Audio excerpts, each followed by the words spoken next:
Good evening, everyone, and welcome to WOMB's Evening News at 7:58 p.m. plus 30 seconds. Our lead story tonight, Sotheby's latest auction, included early works of Madame Marie Curie, the famous 20th century physicist and chemist. The bidding was intense, and the work ultimately sold for $26.4 million. The successful bidder wishes to remain anonymous, but it is known that this divorced millionaire was forced to ask that his ex raid the family trust as the bidding grew substantially higher than anticipated. Though television coverage of the auction was substantial, there was very little radio activity. The minor earthquake somewhere caused very little damage. The University of Pittsburgh is back in the news. Physicists there have created the world's most complex molecule. As has been the case with the university's inflatable lab rats, physicists around the world are searching for reasons to continue this research. It was recently discovered that contract bridge players on the right side of the political spectrum have a remarkable 3-year winning streak at all U.S. tournaments. This year's U.S. Championship is being played in Switzerland, so they all came out to Montreux on the Lake Geneva shoreline.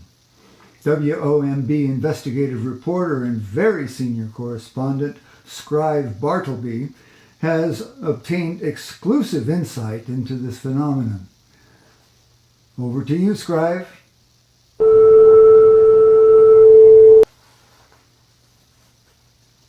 We apparently have some technical difficulties with our connection to Montreux. We will attempt to bring Scrive's report a little bit later in the broadcast. It was recently learned that Frank the Pug, the extraterrestrial Romulan of Men in Black fame, failed to acquire his green card, making him an intergalactic illegal alien. Efforts to deport him have been stymied because the United States, the United Nations, and every other nation in the world has still failed to produce faster-than-light technology. The U.S. INS is currently holding Frank the Pug at the Hotel California. Speaking of California, the Golden State's motto, which is simply the word Eureka, applies to their highly touted and latest world-leading green energy technology. This giant water wheel, almost 900 feet tall, will be powered by rainfall. Critics of the $500 million project note that the rainfall technology will be even less reliable than wind technology, especially considering where it was constructed, the Southern California's Sonoran Desert. A spokesperson for the massive project, however, said it was the only place in California where they could afford the real estate and taxes. It seems our technical difficulties in Montreux have been resolved. Scribe, are you there?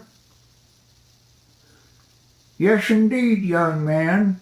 The tournament was to be held at the Montreux Casino, the best place around, but someone with a pyrotechnical emergency signaling device accidentally discharged it, causing a fire that burned the place to the ground. So the bridge tournament is now taking place at the Grand Hotel, which was empty and sometimes reported to be rather cold and bare. Well, but back to the original winning streak of the people on the right side of the political spectrum, it turns out the reason is deceptively simple. The politically liberal U.S. participants will only bid no Trump, which severely limits their ability to accomplish anything. Back to you in the studio, young feller. Great report, Scrive. In a related matter, continuing efforts to rename the trumpet have hit another snag. It was proposed that it be called the keyed bugle, but it was discovered that bugles with valves were in use in the 19th century until the invention of the cornet. Since anagrams failed to come up with anything but the original word, it was decided to simply say the word trumpet backward. So musicians from now on will be playing the Tep Mert. It should be noted that the upcoming national meeting of the Ladies Auxiliary will be investigating possible substitutions for the word strumpet. And finally tonight, WOMB has received exclusive, recently leaked, a classified photograph of the so-called superhero Green Arrow. Apparently, he turns yellow just when you need him most. And that's our report for this evening. All of us here at WOMB wish you a pleasant good evening.